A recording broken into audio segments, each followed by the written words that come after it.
It's Monday, July 13. In the headlines, tributes pour in for former Member of Parliament and Cabinet Minister Dean Peart. In business news, only 15% of Black River businesses reopened after Hurricane Melissa. Regionally, Trinidad and Tobago's Prime Minister, Kamala Persad-Bissessar, celebrates expanding cooperation between Trinidad and Tobago and the United States. In sports, Rudolph Speed to guide Reggae Boys as Jamaica Football Federation continues a search for long-term head coach. This is the news on PBC Jamaica. I'm Simone Absalom Gale.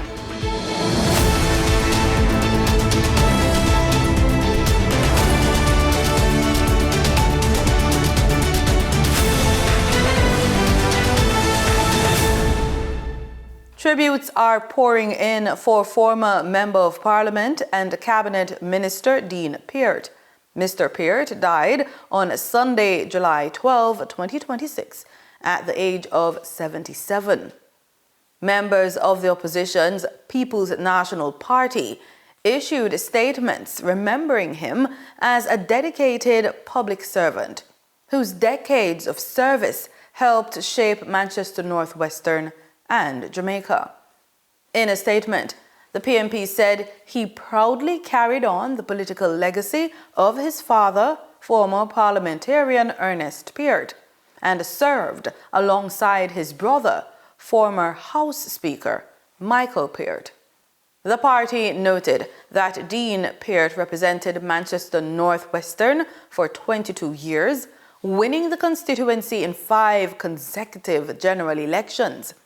The PNP also highlighted his service in government as Minister of Local Government, Environment and Lands and Works, as well as a Parliamentary Secretary in the Ministry of Labour, Social Security and Sports. The National Housing Trust recently rolled out major policy enhancements to make home ownership more affordable and accessible, featuring significant benefits for young contributors, essential public sector workers, and homeowners seeking renovation funds.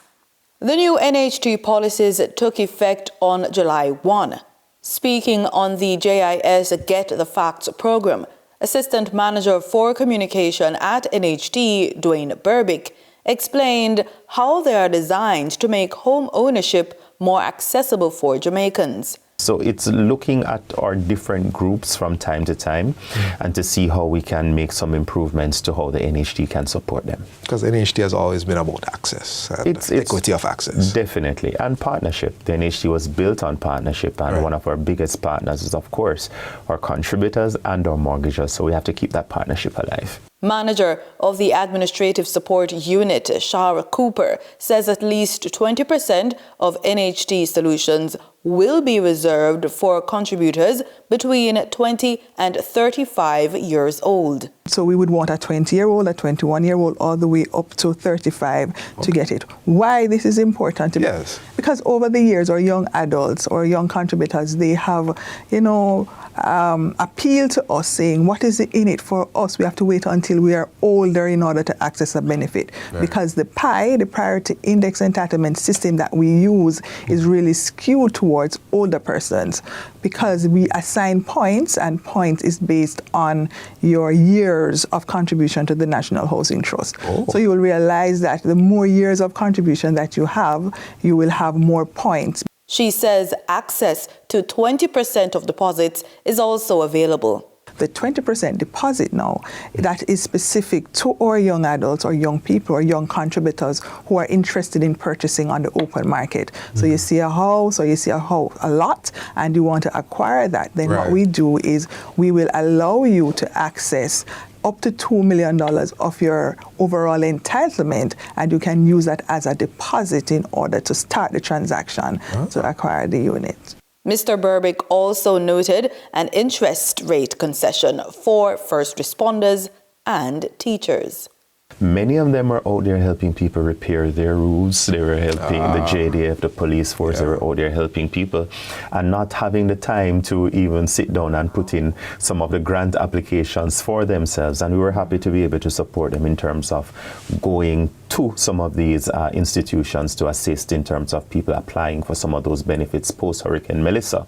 A proposal has been made to amend the Vestry Act to change how the law treats the property of elderly Jamaicans who enter infirmaries.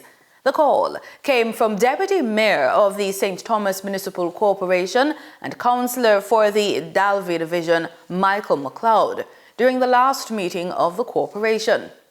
Mr. McLeod argued that the legislation should be reviewed, noting that under the current law, property owned by persons admitted to infirmaries must be transferred to the municipal corporation. He said problems often arise when relatives seek to claim those assets after the resident has died, adding that the existing provision should be enforced so that the assets can help offset the cost of care provided by infirmaries. The 11th Biennial Jamaica Diaspora Conference was recently held at the Montego Bay Convention Center in St. James. The event brought together government officials, private sector leaders, and Jamaicans living abroad under the theme Diaspora Partnerships, Rebuilding a More Climate-Resilient Jamaica. The conference's marketplace was a highlight of the event. Here's a roundup of the businesses that made their mark.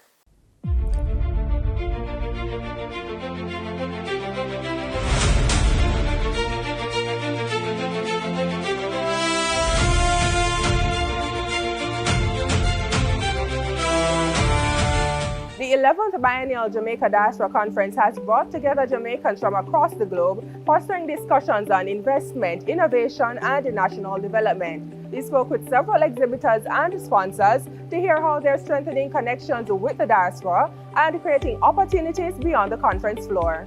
Owning a piece of Jamaica remains a priority for many members of the diaspora, which made the National Land Agency one of the busiest stops in 2026. We've just had clients who would have had their matters referred to us through their attorneys, and they wanted to check on it. They wanted to check on their titles. They were concerned about whether or not updates were done on our land valuation systems, and someone just wanted to get copies of their titles, so we were able to facilitate that. And then there were persons who don't yet have titles, and they wanted information as to how they could regularize the ownership of their titles. Beyond the conference floor, the agency continues to expand online services. We have online consultations with them all the time. Here we have a website, an NLA website that they can reach out to us at. Our telephone numbers are 876-75263 or 876-946-5263. We have a WhatsApp line also, 876-418-5089. And we have a live web chat, right, that you can reach us on, and we can follow us on the different social media.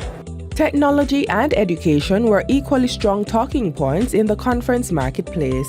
E-Learning Jamaica showcased how digital transformation was reshaping classrooms across the island while creating opportunities for diaspora partnerships. This year in particular, we're focusing on our primary schools, and we're ensuring that each primary school will receive a set of laptops, charging card to charge the laptops, and an interactive panel. So every school across Jamaica will have the same technology, whether you're a rural or urban school. The organization is also inviting Jamaicans overseas to become partners in expanding connectivity in schools. It's always about partnership, and I think that the diaspora has the opportunity, and we have the opportunity of collaborating and working with the diaspora to provide, for example, connectivity. We have been working with providing broadband connectivity via satellite in our schools. We have provided over 150 so far, and this year we intend to provide an additional 150. So there is the opportunity for the diaspora to work with us in that regard. Investment conversations were never far away. Legacy partner VM Group says more Jamaicans abroad are looking beyond simply owning property. The conversation has shifted. It has shifted from simply residential property or building on land to how it is that I can create generational wealth. And by creating generational wealth, what they're indicating is the possibility of, creating opportunities when it comes to rental income. So they're talking about putting up multi-story facilities, mixed-use facilities, for example, where you'll have commercial and you'll have a bit of residential. With digital platforms making it easier to access financial services from overseas, investing in Jamaica has become more accessible than ever. So it's about the experience. And we have recently launched our VM Diaspora Hub. Now, what that hub does is that it allows members or prospects, individuals really, who want to do business with us, be able to reach us electronically. This can be done through vmdiasporahub.myvmgroup.com. In the business report, we look at the slow pace of recovery for businesses in Black River, St. Elizabeth. Denise Williams brings us that story and more.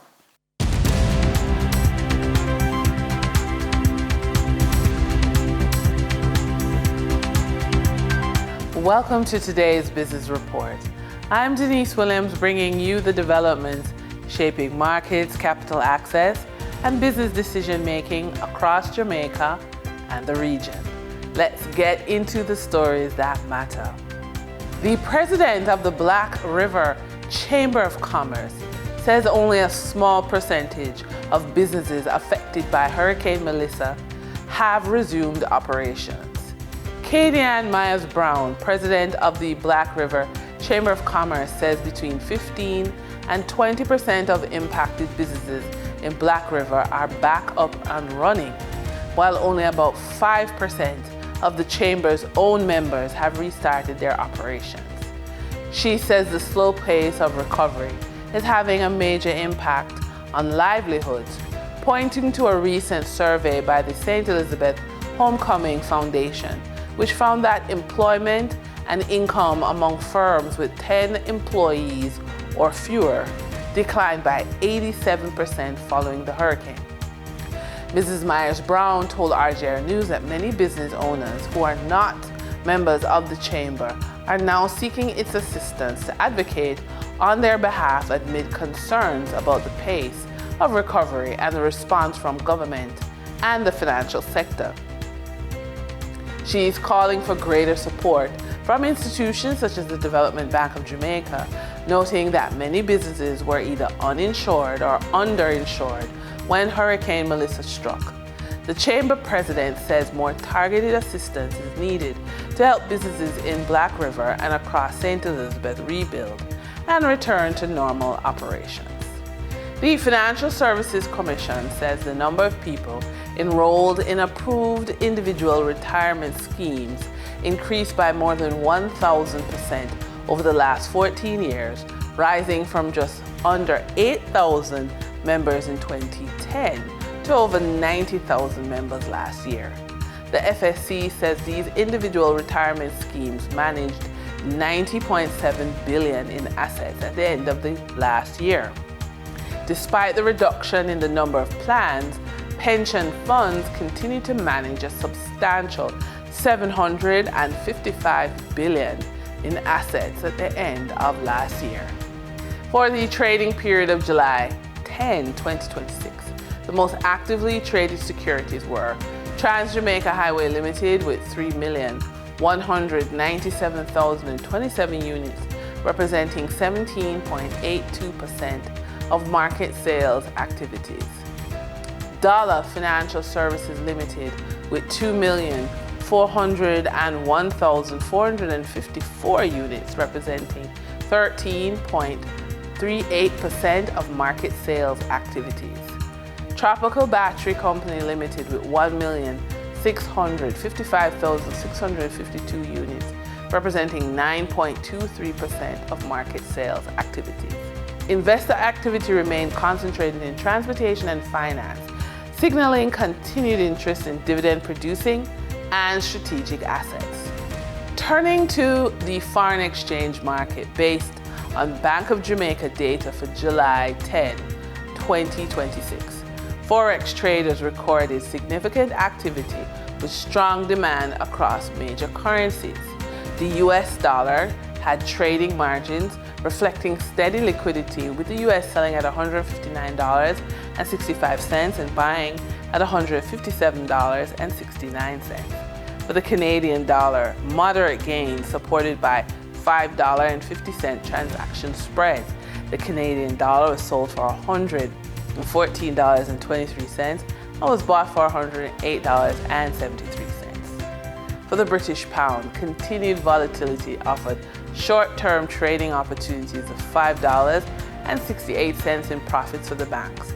The British pound sold for $213.71 and was bought for $208.03. These movements underscore the importance of cash flow timing and currency awareness for businesses managing import costs, debt servicing, or overseas exposure. For our credit report tip of the day, not all debt affects your credit score the same way.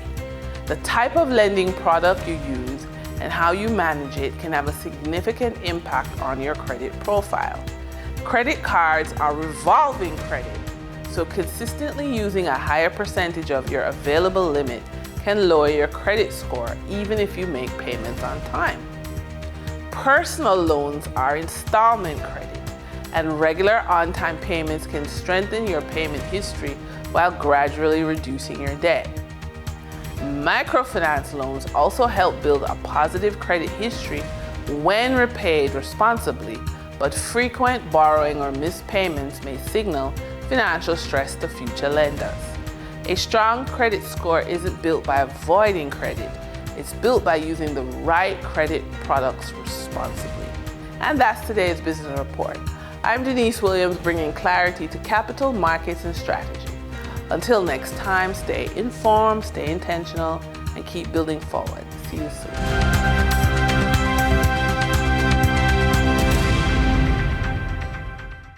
In regional news, Trinidad and Tobago's partnership with the United States continues to strengthen across areas including security, healthcare, technology, and investment. Prime Minister Kamla Persad-Bissessar made the remarks while addressing the Independence Day reception hosted by the U.S. Embassy to commemorate America's 250th anniversary. She highlighted what she described as an enduring relationship between the two countries, while pointing to recent areas of cooperation. Prime Minister Kamla Persad-Bissessar says Trinidad and Tobago and the United States share a partnership built on cooperation, mutual interests, and a common vision for development. Speaking at the U.S. Embassy's Independence Day reception, marking America's 250th anniversary, the Prime Minister welcomed the continued strengthening of ties between both nations. We wish you every success during your tenure, and we're especially pleased to welcome you at a time when our countries continue to strengthen an already enduring friendship. The Prime Minister said the relationship has expanded beyond diplomacy, pointing to cooperation in security, healthcare, and technology.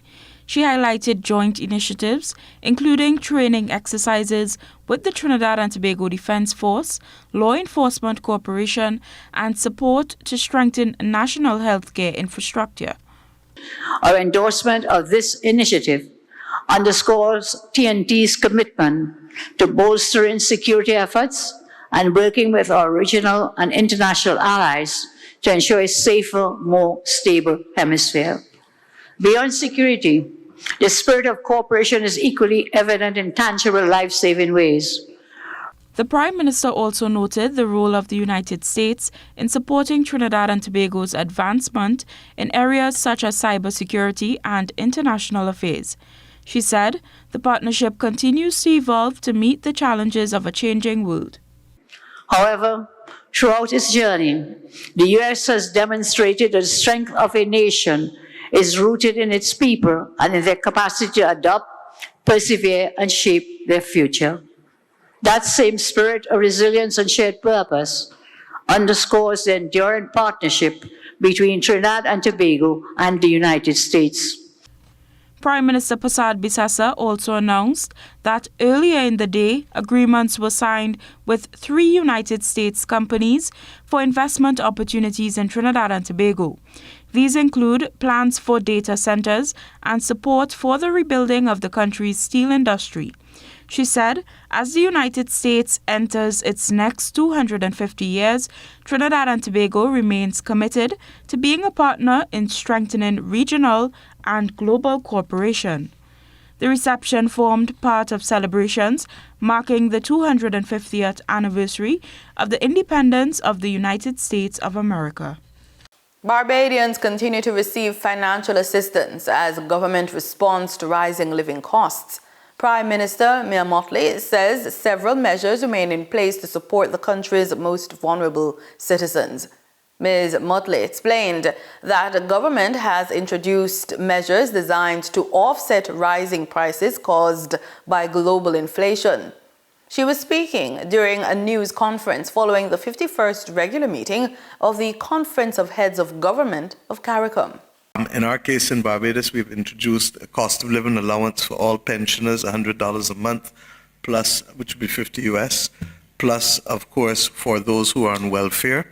And on top of that, we've increased the rates of welfare by 30% again to be able to offset so that those at the bottom are not in a more vulnerable position. We then also have looked at the fact that we believe that we need to make available the prices to consumers. And in some instances, some countries have apps that people can use so they can go and search the prices at different stores. And we would like to be able to ensure that rather than historic pricing, that we can get real-time access to those pricing for those who have the apps. In sports, we begin with football news. Jamaica Football Federation President Michael Ricketts says interim Reggae Boys head coach Rudolph Speed remains committed to the national program, despite the delay in appointing a permanent coach. Speed, who has led the senior men's team since December following Steve McLaren's departure, will continue in the role for the remainder of 2026.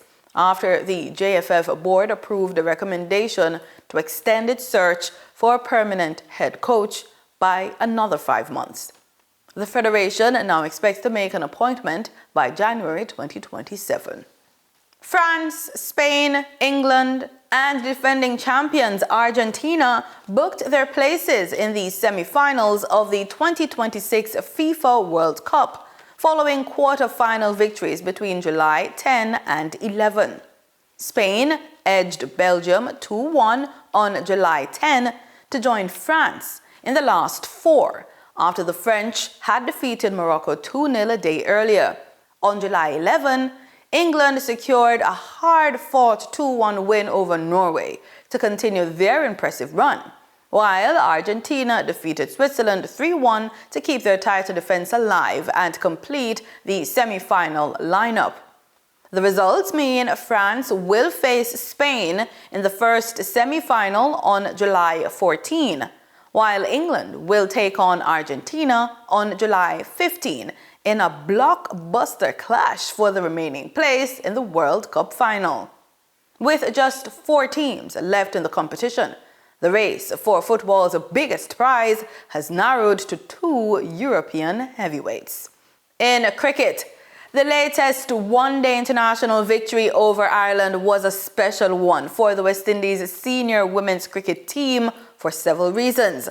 Their 9-wicket win saw captain Hayley Matthews and fellow batter Raeliana Grimmond complete the team's highest successful ODI run chase in history, while also recording the team's highest partnership. There's more in this story.